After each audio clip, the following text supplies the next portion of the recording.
আজকে 12 দিন নোটিস করা হচ্ছে মেডিকেল ব্যবস্থা কিভাবে করা হয়। তো ইন্ডি আমাদের ইন্ডিয়াতে যেমন হয় সেটা বেস্ট হচ্ছে সেকেন্ড মেথড আপ টু হচ্ছে 7 উইকস পর্যন্ত। যে ডেজে আমরা ক্যালকুলেট করলে যে 49 ডেজ আসছে। অ্যাকর্ডিং টু হু হচ্ছে ক্যান্ডান হচ্ছে আপ টু হচ্ছে 9 উইকস, যেটা হচ্ছে 63 ডেজ হচ্ছে। এখানে এমটিপি একটা কিট আছে যেখানে হচ্ছে কম্বো প্যাক মেডিসিন থাকে 1+4 ট্যাবলেট থাকে। তো ফার্স্ট যে ট্যাবলেটটা থাকে সেটা হচ্ছে মিফেপ্রিস্টন থাকে, যেটা অ্যান্টিপ্রোজেস্টেরন। সেখানে কত থাকে 200 mg থাকে, আমরা ওরালি দিই।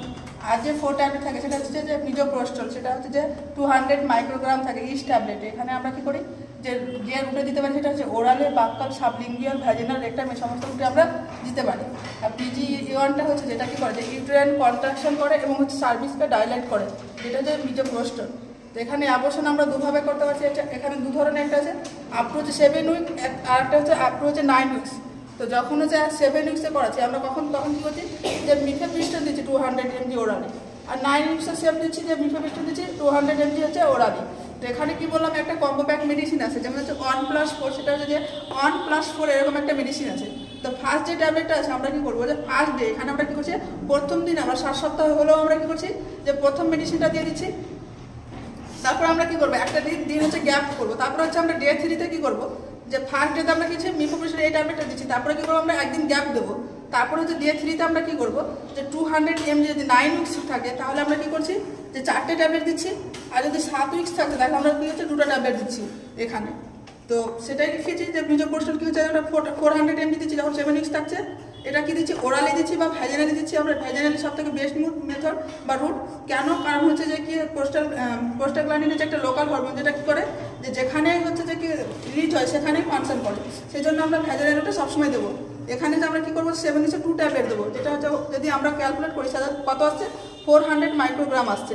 কিন্তু যখন 9 উইক্সে দিচ্ছি তখন আমরা কত দিচ্ছি যে 4 ট্যাবলেটই আমরা দিচ্ছি। এখানে কত দিচ্ছি আমরা 800 মাইক্রোগ্রাম ট্যাবলেট দিচ্ছি। এখানে সাপোজিটরি রুট দিচ্ছি সেম, যেটা বললাম যে ভ্যাজিনালি বা রেক্টামে আমরা দিতে পারি। দেন হচ্ছে আমরা যখন এই মেডিসিনটা দেবো তারপরে আমরা পেশেন্টকে অবশ্যই করবো যে পেশেন্টকে হসপিটালে সেটিংয়ে রাখতে হবে। এখানে কেন রাখবো? কারণ হচ্ছে অ্যাডমিনিস্ট্রেশন ব্লিডিং শুরু হবে, যে এই মেডিসিনটা দেওয়ার পরে 4 ঘন্টার মধ্যে কী হবে পেশেন্টের যে ব্লিডিং শুরু হবে। এখানে যেটা এই মেডিসিনে যে আমরা দেখতে পেয়েছি সেটা হচ্ছে 95% কেসে কী হয় যে কমপ্লিট অ্যাবর্শন হয়। 2-3% ক্ষেত্রে গিয়ে ইনকমপ্লিট অ্যাবর্শন দেখা যায়, আর 1-2% কেসের ক্ষেত্রে ডিড নট কোনো রেসপন্সই দেখা যায় না। এবং আমরা কি করব যখন হচ্ছে যে এই মেডিসিন দেওয়ার 15 দিনের পর কী করবো আমরা যে USG ডান করবো, confirm the process of abortion, যে কমপ্লিট অ্যাবর্শন হয়েছে কিনা সেটা কনফার্ম করার জন্য আমরা কী করবো 15 দিনের বেলায় কী করবো আমরা USG করবো। কেন করাবো 15 দিনের বেলায়? এই জন্যই করাবো কারণ হচ্ছে যে কি মাইনর ব্লিডিং দেখা যায় যে 14 দিন পর্যন্ত।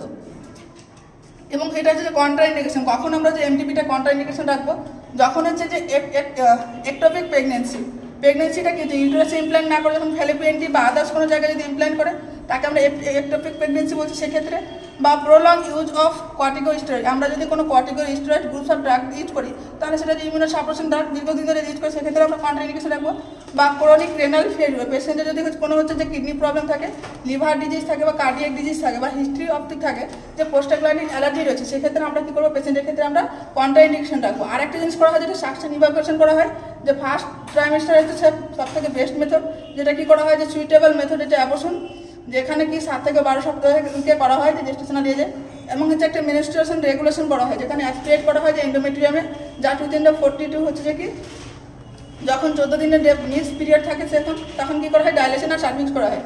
এটা হচ্ছে এগুলো সব সিস্টেমগুলো গেল যেগুলো যে ফার্স্ট ট্রাইমেস্টার অ্যাবর্শনের ক্ষেত্রে গেল। যখন আমরা সেকেন্ড ট্রাইমেস্টার অ্যাবর্শন করবো তখন আমরা কী করতে পারি, যদি 13 থেকে 15 সপ্তাহের মধ্যে অ্যাবর্শন করে তাহলে সেখানে ডাইলেশন ইভাকুয়েশন করতে হবে। আগেই অলরেডি বলেছে আর ডাইলেশন কি ইভাকুয়েশন কি। দেন হচ্ছে 16 থেকে 20 সপ্তাহের মধ্যে যদি করি তাহলে এখানে কী করবো আমরা ইউটেরাইন হচ্ছে ইনস্টলেশন অফ দ্য হচ্ছে যে হাইপারটনিক স্যালাইন।